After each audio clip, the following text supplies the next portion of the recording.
The garage door rattled up on river wind and warm metal. A boy stepped into the light like the day had pushed him there. Be my dad on Thursday. No hello, no warm-up, just that. He was 12, thin elbows, scuffed sneakers, a helmet dangling from a torn strap like a ticket he couldn't lose. Oil and steel lived in the air. Somewhere in back a drill spun once, then went quiet, as if the shop itself had started listening. At the bench, folks called him Rev. He slid a socket halfway into its drawer and met the boy's stare. Thursday, he said, steady. Where's your dad? Where's your mom? The boy's throat worked. Dad's gone, he said. Afghanistan, 4 years. He took a breath. Mom's on 2 shifts this week, days and nights. Career days in the morning. She can't make it. Rev let that land. No speech. Just a slow nod you could hear. What's your name, kid? Owen, he said. Owen Whitaker. Rev thumbed a spirit level across the bench and set it between them. The bubble drifted, looking for center. Why us, Owen? Rev asked. Why me? Owen looked at the bikes, the boots, the black under the nails, then back at Rev. Last month I was at the light when that memorial ride came through, he said. An old guy stalled at the turn. 3 riders put feet down and helped him. No yelling, no showing off. You all just moved. People who move like that don't leave. He swallowed. I don't need loud. I need someone who stays. Out in the bay, 2 men had been sorting parts on a blanket. One froze with a wrench hanging midair, then lowered it slow, like he'd remembered something he never says out loud. Thursday, huh? He said, aiming for light and landing on true. 9:10's a rough hour. The other set his coffee down and rubbed the white seam of a scar across his knuckles. 12's rougher, he muttered. I was 12 when I learned to sleep with my shoes on. From the doorway a third voice drifted, soft as thread. My old man's belt had a whistle, he said. You heard it through the loops before you saw it. He cleared his throat. Anyway? No one stared at Owen while they spoke. That's how men say you're not alone without making you prove it. Rev kept his eyes on the boy. Tell me what happens Thursday. Career day, Owen said. You stand up front. You talk about your person's job. Parents come. Some kids bring too. He kept his eyes on the level. I just need somebody next to me, so I don't look like a mistake. Rev's face didn't move much, but his eyes did. He turned the level a hair. The bubble slid towards center and almost sat. You safe at home? He asked, plain. Owen hesitated. He wasn't pushed. He chose. Mostly, he said. It gets loud. Sometimes the power goes off. He says lights don't need to be on unless you're using them. Another breath. When he wants to make a point, he flips the breaker. He lifted the helmet a little, like proof of something larger. It's quieter when I'm not around. Rev didn't write anything down. He squared his shoulders the way a man does when something has weight now. What time? He asked. 9:10. What room? 118. Rev nodded. Small, final, the kind you give before you lift something heavy. All right, he said. We'll be there. I'll stand with you. No flourish, no caveat, just a line set like a bolt seated true. Owen held still, like moving might scare the words away. Then air left him in a sound you only hear if you're close enough to care. Thank you, he said. A rider in the bay nudged a small packet of cable ties across the concrete with the side of his boot. Another laid a spare strap on the bench without looking up. Offerings men make when their throats don't trust words. Rev picked up the new strap, checked the stitching with his thumb, and set it beside the level. "Helmet first," he said, practical. "If it's going on your head Thursday, it's going to behave." Owen nodded. The torn strap looked smaller now that a good one sat next to it. The man with the wrench glanced over. "Kid," he said, not unkind. "Thursday's just a room. You're not walking in there empty." Owen's shoulders dropped a notch. You could almost hear it. He looked at the bikes, then at Rev. "What do I call you?" "Up there." "Rev," he said. "You say, 'This is Rev.' That's plenty." "Okay." He tried it under his breath. "This is Rev." Rev rotated the level so the light caught the glass. "3 days," he said. "We'll fix the strap now. Thursday we show up." Owen nodded again. The nod had a spine now. Owen blinked, his voice suddenly small. "When they brought my dad home," he said, "they folded a flag for us. The room held still for that. The coffee cup clicked down softer than before. The wrench set onto the blanket without a clatter. 3 men looked busy with their hands and somewhere far away with their memories. Rev nudged the level with a knuckle. The bubble ran and came back, dead center, like a breath finding home. Soft enough to carry in a jacket pocket, he said, "We'll set it true. If you believe strength is showing up, stay with me." Morning at Rust Creek Middle smelled of pencil shavings and fluorescent light. A banner on the school site said, "Career Day, Thursday." Under it, one small line that mattered to kids who read small print. "Any disturbance tied to a student may remove that student from the event and stem fair." No names. All teeth. Rev didn't argue with banners. He believed in paper that leaves a trail. On his way to the shop, he stopped by the building office that keeps the keys, slid a neat note across the counter. Odd breaker timing logged, "Please check." Dated. Signed. Simple. Lunch cut the day in half. Owen took the end seat at a table built for 8 and used by 1. A carton tipped when a shoulder passed just close enough to count. No one looked, which is how small hurts grow tall. Tyler thumbed the screen and felt the tiny lift he chased. Then it stuttered. His jaw moved like he was chewing a thought. He typed post later and deleted it, then typed it again. He wasn't built for cruel. He was built for the noise that follows it. He locked the phone and stared a second longer than he needed to at the blank glass, as if it might show him a better use. Between lunch and last bell, Aaron met Owen at the chain link. No questions that would turn his eyes to water. She tugged his collar flat and, with her other hand, pinched the edge of a freshly stitched helmet strap peeking from his backpack. New thread, shop tight. A tiny grease crescent marked the seam. She didn't ask who. She pressed the strap back in and smoothed the fabric. "Stand tall," she said, and he did. On a lane behind St. Mark's, an old shed had a new life. The sign read, "Men's Shed," and the rule taped beneath it read, "Hands working. Mouths gentle." Inside was a whiteboard titled, "Fix List," with 3 columns. Broken things, who owes, who helps. A busted stroller wheel leaned against a post. A bent mailbox flag waited for a second chance. Rev set a small envelope marked Owen on the table, with the replacement strap and 2 cable ties inside. He touched the spirit level to the table. The bubble centered and held. Good. Daniel opened his mailbox and found an envelope with a window. Insurance review, Thursday 9 a.m. He set it face down, felt the ache wake in his shoulder anyway, flipped it over, traced the time, flipped it back. Across the room, a photo of a woman in sun leaned against a coffee can full of screws. He looked between the two until the world narrowed to a thin line he wasn't ready to walk.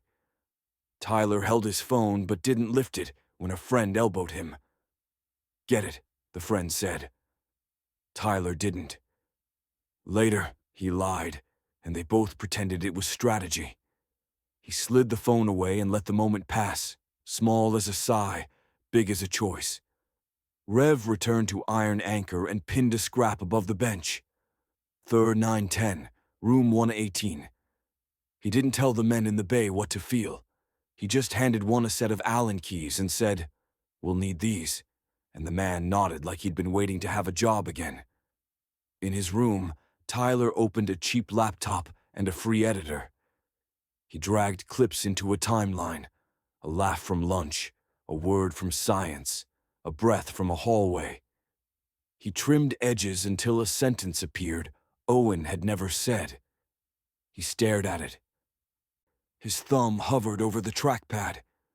He backed a frame up and cut out the meanest part. It was still mean.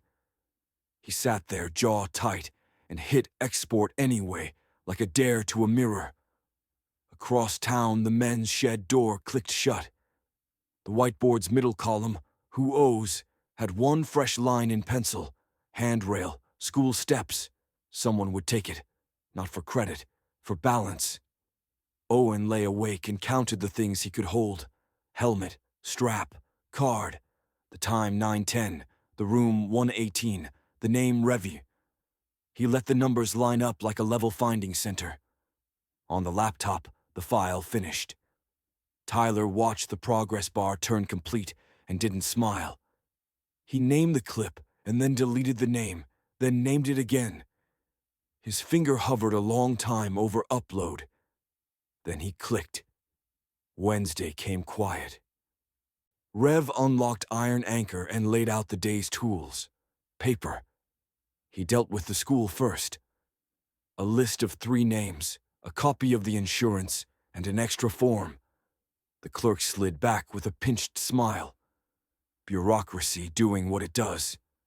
Rev didn't huff. He filled the blanks, made clean copies, and got the corner stamped. Forward is forward. Next, a church voucher for a doorbell cam for Aaron, and a brief form to legal aid. Breaker cut during meals, pattern noted. Facts are sharper than anger. By mid-morning, Owen arrived with his STEM rig. The helmet's new strap poked from his backpack, stitches neat and proud. "Let's make Thursday behave," Rev said. He didn't grab tools. He watched, then placed the torque wrench in Owen's grip. "You drive," he said. They checked belt, guard, wires. Owen tightened the first fastener. Click. Small. Right. Respectful. His shoulders dropped. Second fastener. Click. A smile found a home on his face. Rev dabbed tamper seal paint across the key bolts, thin red lines like stitched lips. "Not to scare anybody," he said. "To show you did it right." "Make it steady," Rev said. "Make it steady," Owen echoed, trying on the words like work gloves. At lunchtime, Erin met the installer. She opened the app on her phone and watched the hallway appear, clear and steady. When a neighbor's shoes squeaked past, her hand went to her keys, an old habit. She checked the peephole anyway, then let the keys drop. The light over her stove stayed on. After school, Owen came back for a second run. Belt, guard, wires, click, click. The red paint held true. He set the rig down and stood back like a man admiring a fence he just set level. "Again," Rev said. They ran it once more, faster. Owen didn't lose the beats. "Good," Rev said. "That's Thursday speed." On his way to pick up fasteners, Rev passed the old maintenance shed behind St. Mark's. The hand-painted sign read, "Men's Shed." The rule sheet was taped crooked under it. Hands working, mouths gentle.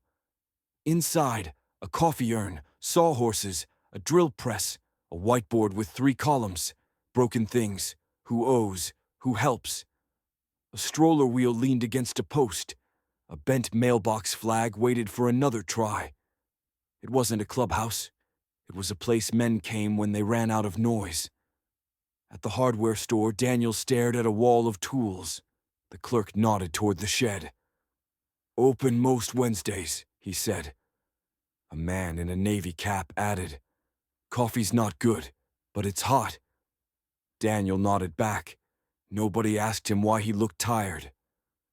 Evening pushed the day toward the river.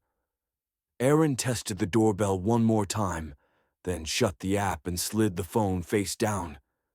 She set a flashlight by the salt, out of habit, and left it there even though the lights had stayed on. You don't drop your guard the first night the world behaves. Back at the shop, Rev taped the visiting instructions to the inside of Owen's box lid. He wrote Rev in thick marker on a strip and stuck it to the edge. He set the spirit level on the bench and tapped it once. The bubble found center and held. Good. Owen packed up. "Same time tomorrow?" he asked. "Same time," Rev said. "One more pass, and you'll know it in your hands." They bumped knuckles like men do when a thing is true and doesn't need a speech. Tyler walked alongside of the school and stopped outside the science room window. The rig sat under a clear cover. The red seal marks crossed the bolts, small and confident. He fogged the glass with his breath and wiped a circle clean. He could pry the cover, nick a line, make it look like nothing happened and everything did. His phone buzzed. Posted. He stared at the message, then lifted the camera anyway. Just a shot of the red paint. Just a thought saved for later. His jaw worked. He slid the phone away and spun a flathead in his fingers like a coin. Not tonight. Maybe tomorrow. Boys learn patience for the wrong things too. Rev killed the shop lights and listened to the building settle. "Brick by brick," he said to the dark. "Make it steady." Across town, the doorbell camera saw a hallway, a stair, a door that belonged to its people. Erin checked once more, then let the screen go black and ate a warm meal under steady light. The night kept its footing. The paint dried. The click stayed in one boy's ears. The other boy lay awake with a plan he didn't love and didn't put away. The clip was 6 seconds. A laugh shaved from lunch, a word carved from science, stitched clean, pushed alive. The comments did the work. "Is that Owen?" "Clown." Phones hummed. Tyler watched the hearts climb and felt the lift misfire. It was still mean. He set the phone face down and stared at the ceiling. Near last bell, the principal found Owen. "I need you steady." One incident, a raised voice, a shove, and your slot is gone. She didn't say bikers. She didn't have to. He walked home counting street lamps, laying rails for a road that wanted to run off. Close to midnight, Erin's phone chimed. Returned payment fee. Auto pay off. Penalty on. A text followed from Cal. Learn to budget.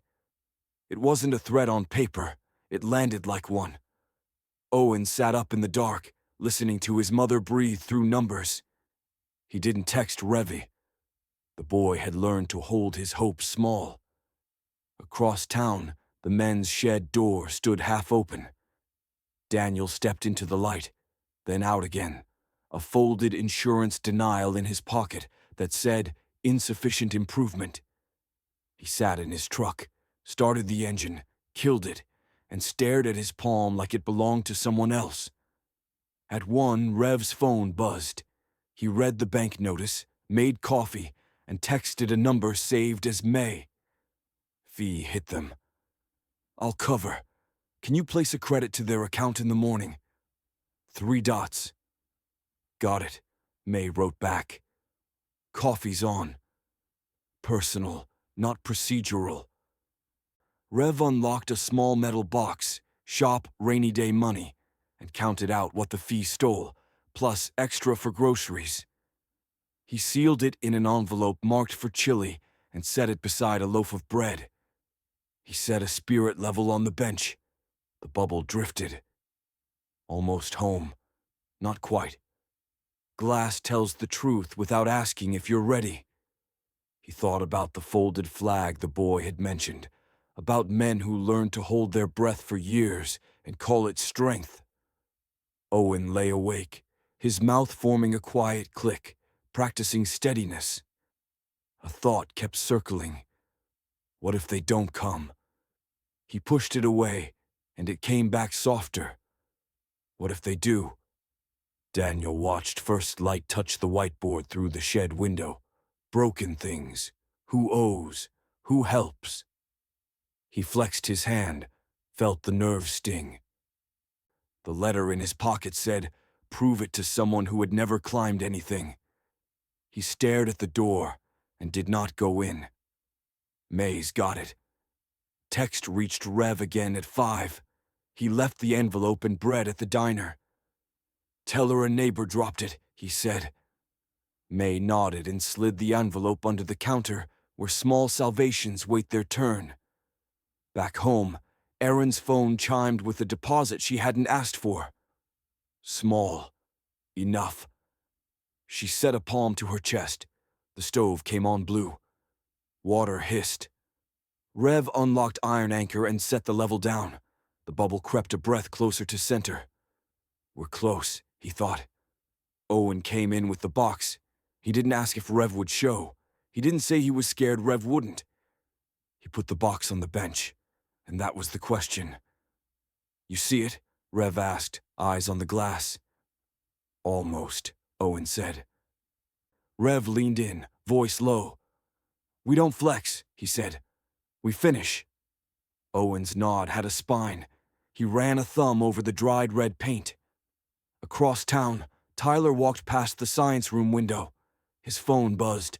Post it, and he typed later, which meant I don't know. He spun a flathead in his pocket and told himself choices could wait. The town stretched. A bell would ring. A door would open. In a small kitchen, chili simmered under steady bulbs. In a shop, a bubble held the line between almost and true. In a truck cab, a man flexed a hand that didn't always answer and stared at a door he hadn't walked through yet. Before the streetlights blinked out, Iron Anchor was awake. Before the streetlights blinked out, Iron Anchor was awake. Rev rolled the bay door halfway and nodded to Owen. One last pass. Owen stood left of the table. Feet even. Shoulders down. Belt seated. Guard snug. Wires tied. Rev handed over the torque wrench. Click. Click. The motor hummed once, satisfied. Owen's thumb rode the wrench a fraction too far on the last bolt.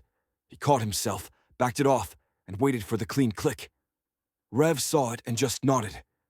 Good catch. Rev touched a spirit level to the box lid. Bubble centered. Packet. Across town, a burner clicked. Erin opened a thin drawer and unwrapped a square of cloth. Dog tags. She pressed her thumb into the stamped letters, then slid them into the inside pocket of Owen's jacket. No note. Just wait. She laid her palm flat over the pocket for a second, a blessing with no words.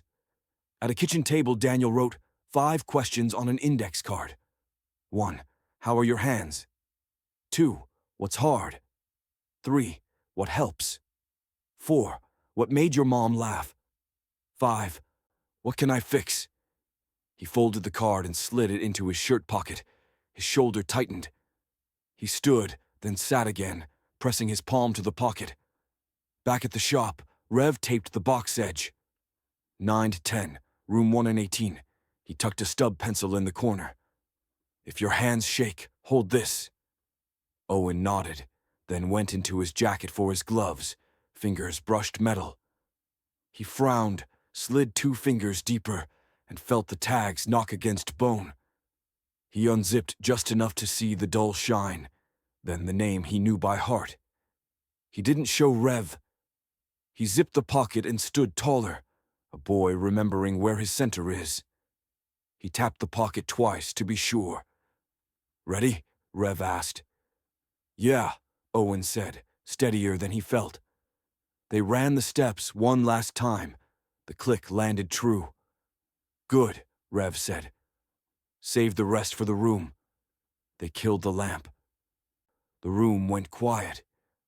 Parallel to that quiet, Erin zipped her jacket, checked the door once with 2 fingers, then looked at the doorbell camera and nodded to herself as if to another nurse clocking in. I see you. She placed the helmet by the doorway with the chin strap folded smooth and the scuffs turned away from worry.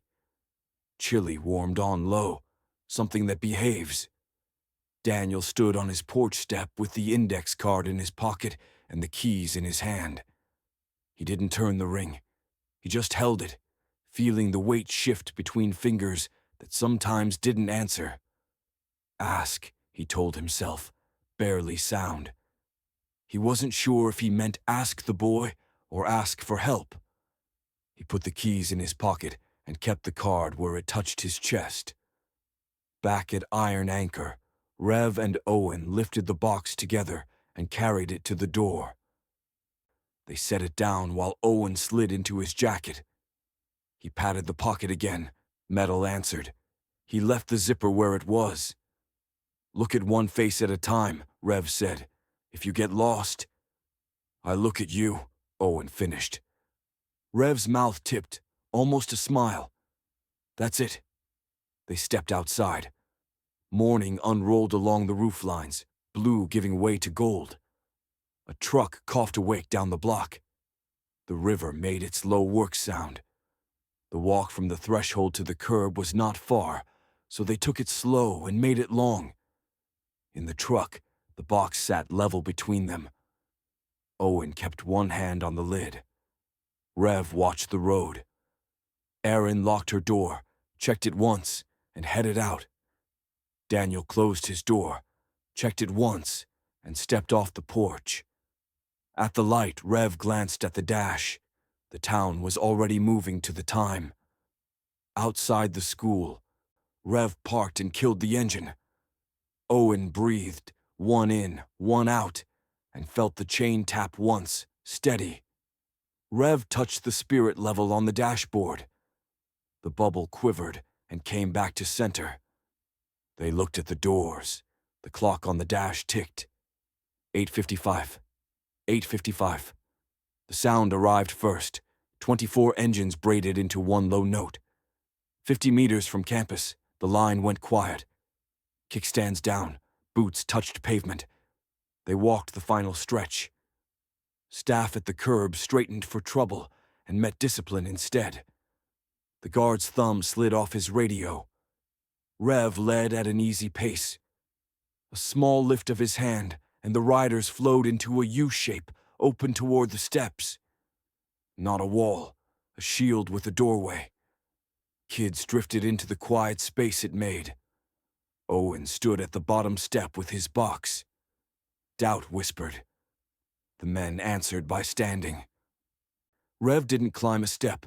He stood with the kids, then turned to the small crowd. No stage, no mic. A voice built to carry. Craft is a promise, he said. When you do a thing right, it stays right after you walk away. He let the quiet hold. Safety is how love looks. You don't have to say it if the bolts are set. His eyes moved to the boys on the edge. Make it steady, that's all. 90 seconds. He stepped back. The line held. Inside, room 118 smelled like marker and sawdust. Mrs. Avery's nod said, "Whenever you're ready." Owen set the box down. Red tamper paint crossed key bolts. He lifted the cover and watched his hands for hurry. Belt seated, guard snug. He looked at one face, then at Rev, just enough to borrow a breath. He took the torque wrench and waited for the tool to speak. Click. He didn't overshoot. Click. A ripple of attention moved across the room. Click. He thumbed the switch. The motor purred once and settled. The paint lines held, a small truth that stands up when you touch it. In the hallway, Tyler hovered behind a trophy case, phone silent. He'd planned to nick a paint seam, sell the lie for laughs. Watching Owen's hands not shake, he felt his eyes drop. The glass threw his reflection back younger than the one he'd been selling. Down the corridor, Daniel stood where bright wax meets dark. He'd seen men walk instead of roar. Through the doorway he saw a boy not flinch. The fist he carried without noticing loosened finger by finger. The principal appeared in the doorframe, arms crossed, eyes searching for a violation. Rev met her gaze, not a dare. She scanned the students, no tension, no noise. One nod. Proceed quietly. Permission and boundary in 3 words. They did. Owen spoke fence line simple. This turns motion into work, he said. It behaves because I said it that way. A girl raised a hand. Who taught you? Owen pointed with his chin. This is Revy. Rev nodded once. The boy needed the room more than he needed the credit. Out on the steps, the riders held the U, giving shape to space instead of taking it. A counselor walked by, clocked the order, and nodded. Tyler shifted, phone buzzing, posted, and he didn't take it out.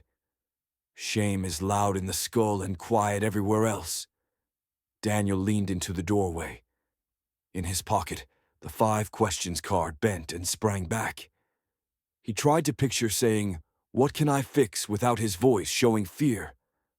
Mrs. Avery dismissed the class. Kids drifted past the riders, heads up. One boy touched 2 fingers to a cap brim and mouthed, "Thank you." The man returned 2 fingers to his temple. Owen wiped a smudge from the cover and closed the box. Rev's hand touched his shoulder once, then lifted, so the boy could own what he'd done. Outside, the U folded. The line became a line again. They pushed the bikes back past the sign. Only at the curb did engines breathe, a well-mannered sound that moved away. The principal exhaled like someone had put a heavy thing down the right way. "Thank you," she said to no one and everyone. "If you want more stories where men protect instead of posing, join us." Second period neared. Tyler stared at his shoes. He felt the pull to make noise, and the pull to make something else he couldn't name. Daniel watched his son's class spill into the hall. In his pocket, the questions grew heavy. He closed his eyes, caught between a father's doubt and a boy's shame, waiting to see which one would speak first. Early evening, the building office, the manager, a patrol officer, and Aaron. Rev stood back by the mail slots, present but not center. The manager put a page on the counter. "Utilities split today. Your account, your password, all extra fobs disabled." The officer hesitated, pen hovering. "I need a pattern." The manager turned a stapled packet. Dates, times, breaker flips logged. The officer read it, nodded, and signed. "Carbon scratch. Done." Keys clinked. The manager dropped a brass copy in an envelope stamped void. "That one's gone." "Power?" Aaron asked. "Access is staff only," the manager said. "Any non-emergency shutoff pings me in dispatch." He checked his schedule. He's on the late shift. He'll find the unauthorized occupant notice on his door. The officer tapped the report. "If he tries anything, call. You'll get a response." The manager added, "Church covered your late fee. Balance is clear." At the stairwell cabinet, the manager slid in a tag, "Whittaker, 3B. The officer scanned the fobs. "Disabled." He handed Aaron a new one. "Some landlords don't back enforcement," the officer said. "I do." The manager met it head on. "If the notice peels, we put it back." Inside 3B, Aaron walked to the kitchen. Her hand hovered over the switch. She looked at Owen, then flipped it. The light came on. She laughed once, and the laugh turned to water. Owen stepped into her side. The hug was simple, strong. "We're steady now," he said. Rev took one step in to set a loaf and an envelope on the counter, then stepped back. "From a neighbor." "Thank you," Aaron said, no wobble in it.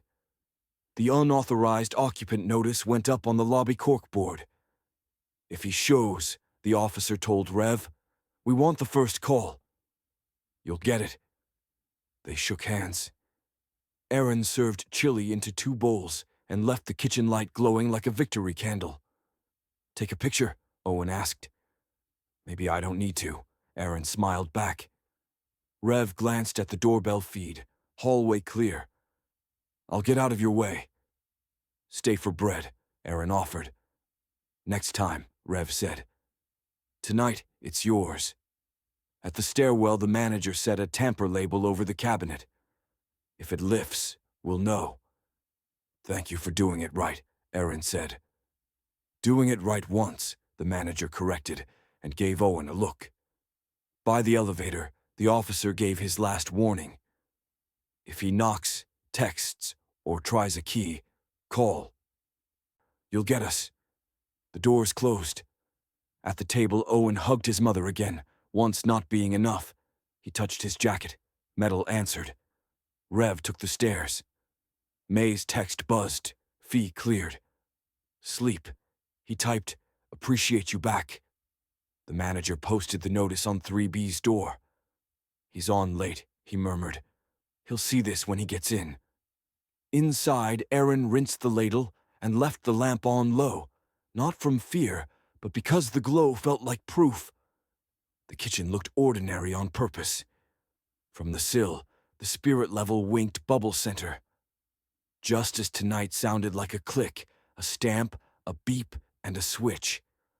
Aaron kept the light on. Owen ate warm food in a room that behaved. But broken things come in pairs. What about Tyler and Daniel? Friday, the custodian pinned a new line to the fixed list outside the shed. Handrail, south stairs, loose posts.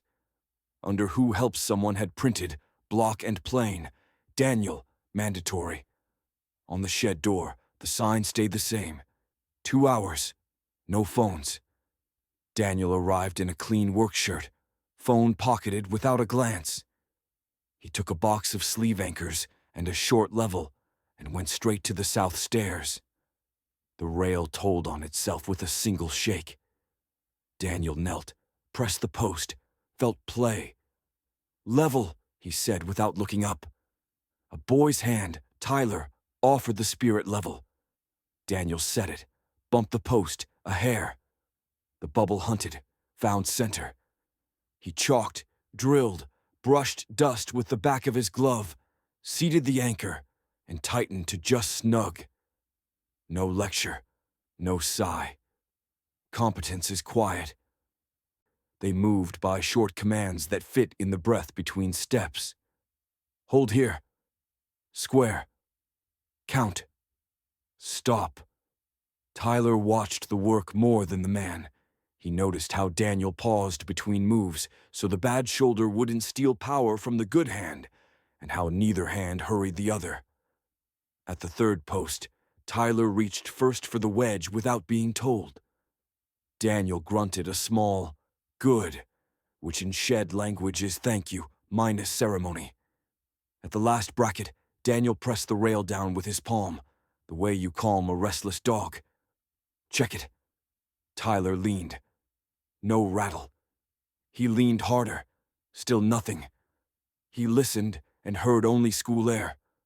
"It'll hold," he said, surprised at his own voice. "Yeah," Daniel answered.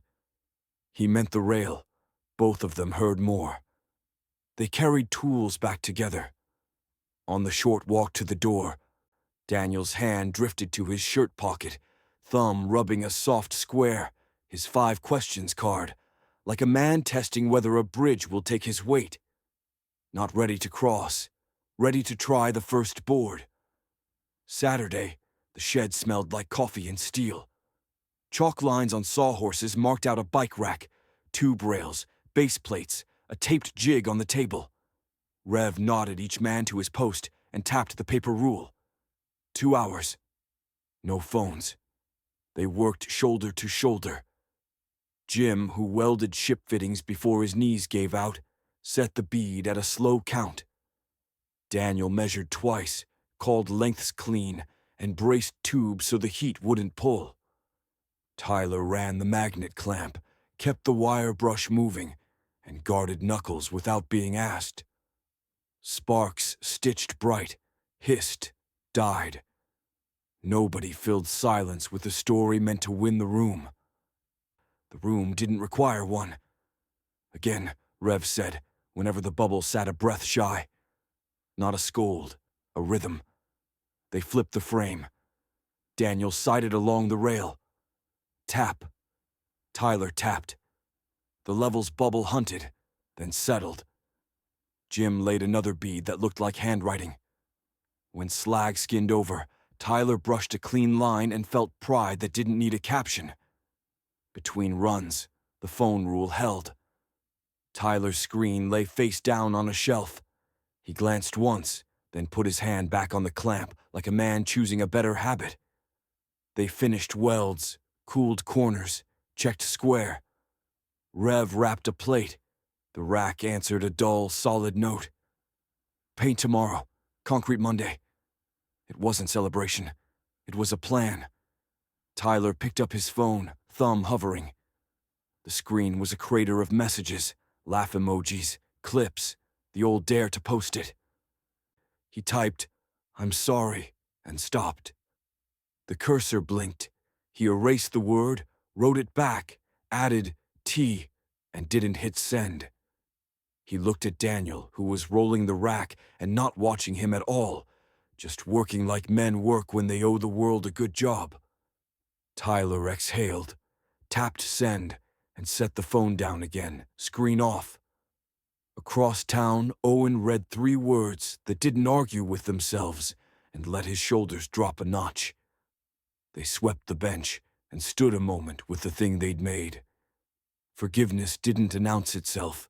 It worked like heat in steel, softening what needed bending, setting what should stay. "Rack's true," Rev said, tucking the level away. "It'll hold," Daniel answered. Tyler echoed before his brain could ask permission. "It'll hold." He sounded like he wanted the sentence to fit. They wheeled the rack to the door. Outside air had the clean bite that makes paint dry honest. Daniel's bad shoulder tugged. He did not guard it with a joke. Tyler took more of the weight without being asked. They set the rack down level on the sill, stood back the way builders do, and let their eyes do the clapping. "Monday," Rev said. "Public concrete. Kids will lock to what you made." Daniel nodded, then touched the pocket where the card lived. He didn't pull it out. He didn't need to. He had a first line ready that wasn't a speech. On the way back inside, Tyler hesitated at the door and cleared his throat without sound. "Mr. Brooks," he said finally. Daniel looked up. "I was wrong." Tyler's face didn't ask for quick absolution. "About all of it." He swallowed. "I'm fixing what I can fix." Daniel didn't hand him a moral. He did something smaller and harder. He turned the broom and passed it, handle first. "Start with this end," he said. "It teaches you not to rush." Tyler took it. The shed settled itself. Tools in their homes, coffee poured, the 2 hours. No phones. Signs straightened with a single press. Men said goodbye the way men do when tomorrow will prove today. Outside, late sun slid off the river. The rack waited on sawhorses for paint. It looked like something that would outlast opinions. Tyler's apology chimed again on Owen's phone. No emojis, no patchwork explanations. Just short, clean, true. Owen typed back, "Got it," then set the phone face down and went to check the door light. Out of habit, he didn't mind keeping. Daniel stepped into the hallway with the broom and held the door for a woman carrying a stroller wheel. "Shed's open," he said, and he didn't sound like a man who needed to prove he belonged. He sounded like someone who knew how to hold the other end. Rev locked up, slid the spirit level into his jacket, and eyed the rack through the glass. Bubble center. Good. Public test, he said, not to them, but to the work. Monday would bring concrete, kids, and eyes. The wells would either speak for the men, or the men would have to go back to the table and make them speak. Cliff sits there. Public day. Where what you built stands up, or it doesn't, with people watching.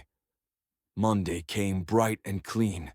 The rack rode in on a dolly, set over chalk rectangles already snapped on the sidewalk.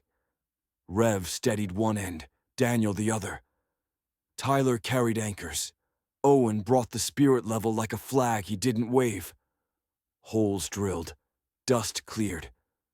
Epoxy set. They lowered the rack. Sighted once, then twice.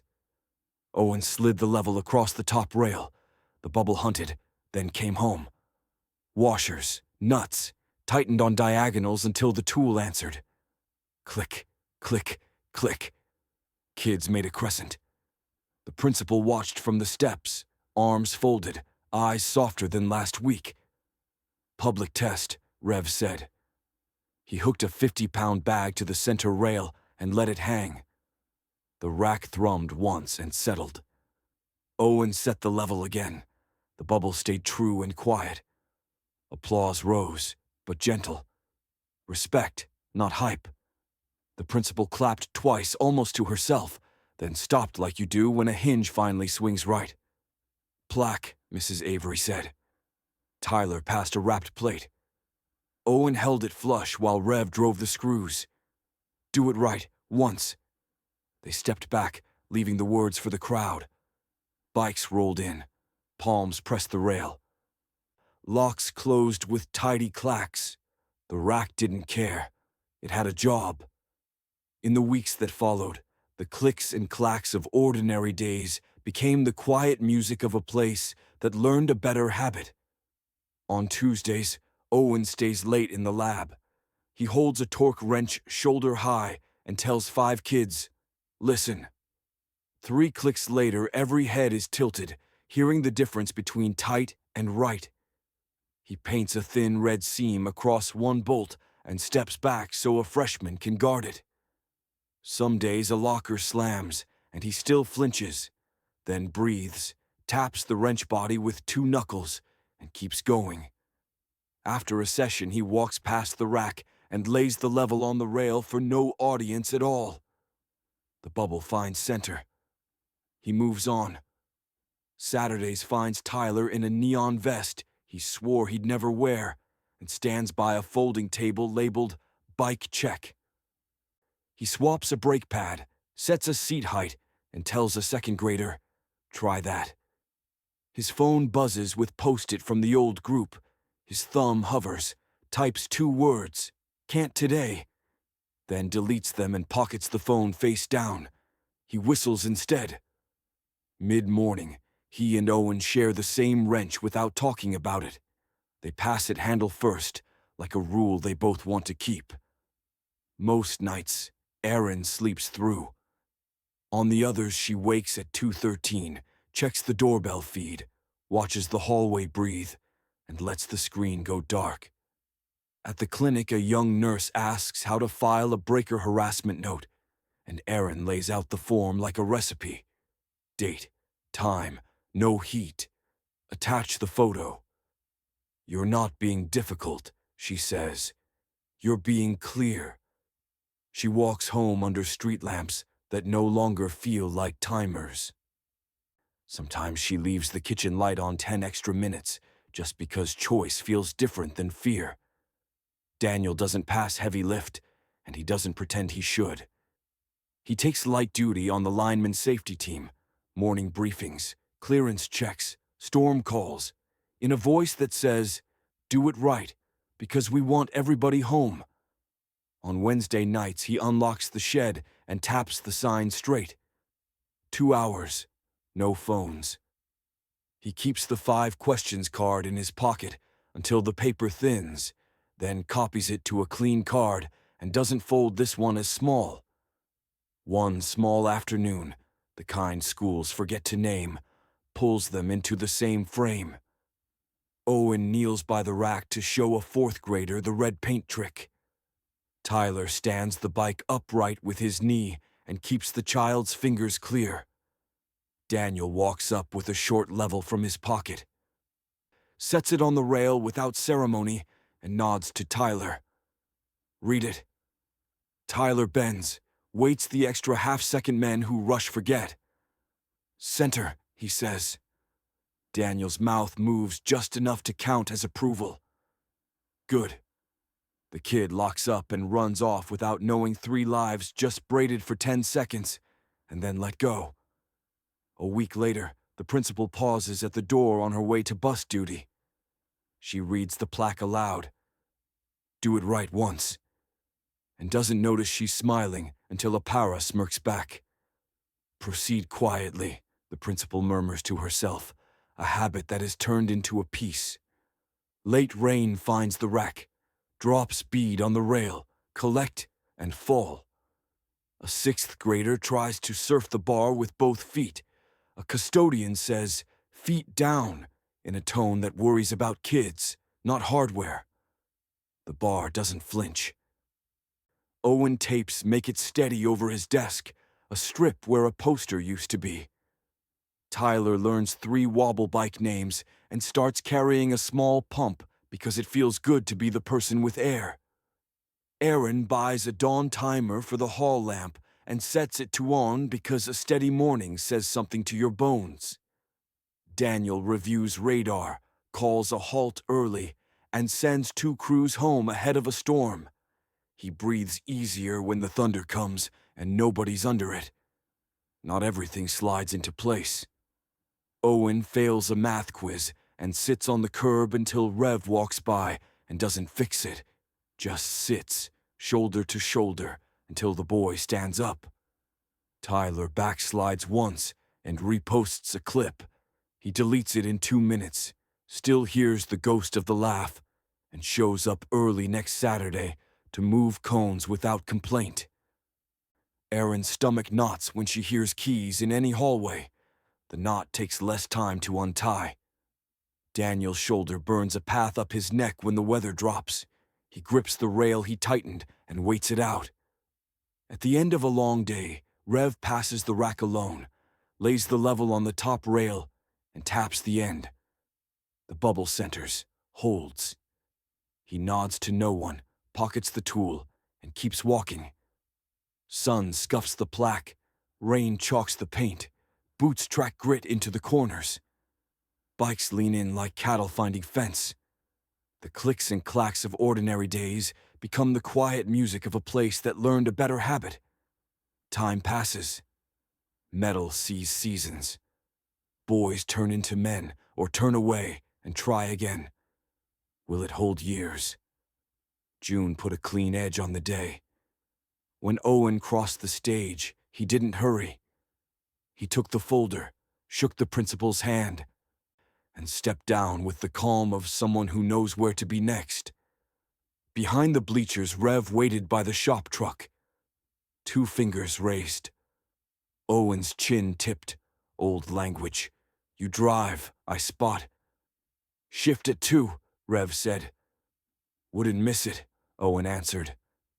Apprentice now at Iron Anchor, he had a drawer with his name on it. On the track's far side, Tyler worked a crescent of middle schoolers in neon vests. Hook shape means shut, he told a 7th grader, handing him a floor pump. He didn't sell safety with fear, he sold it like belonging. In a shade tent, Aaron stood with 2 new ER techs. You're not alone, and we have forms, she said, steady as a pulse ox. Date, time, no heat. The system can answer back. Across town, Daniel, supervisor now on safety protocols, keyed the radio. Lockout, tag out first. No exceptions. On Wednesdays, he still opened the shed and tapped the door sign straight. 2 hours. No phones. The men's shed kept a new fixture, a spirit level in a clear cradle on the wall, bubble visible from the door. Underneath, a brass strip read, "Make it steady." By the gym, the bike rack took sun and sneakers. On its end post, a thin chain held a pair of dog tags, not grief, just a habit of honoring weight. The ceremony ended.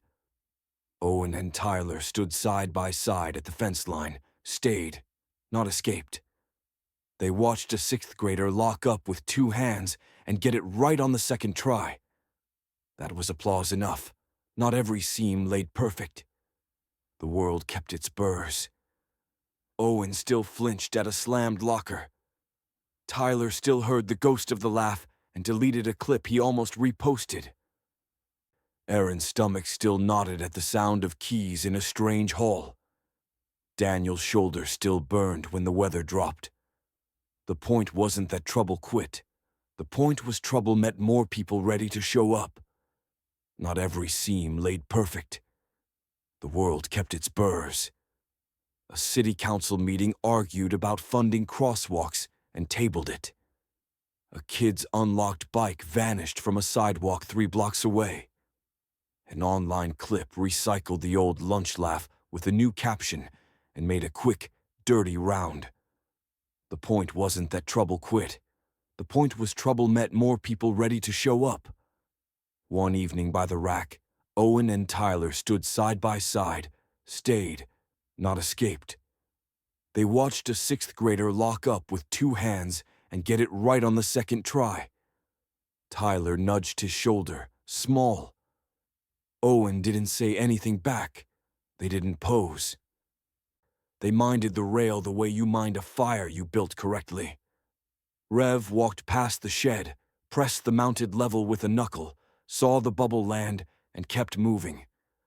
The principal crossed the lot, read the plaque, "Do it right, once," and realized she was smiling. Daniel paused to hear a crew boss say, "We're tight and tagged." And Erin, on her way to Knights, lifted 2 fingers without stopping.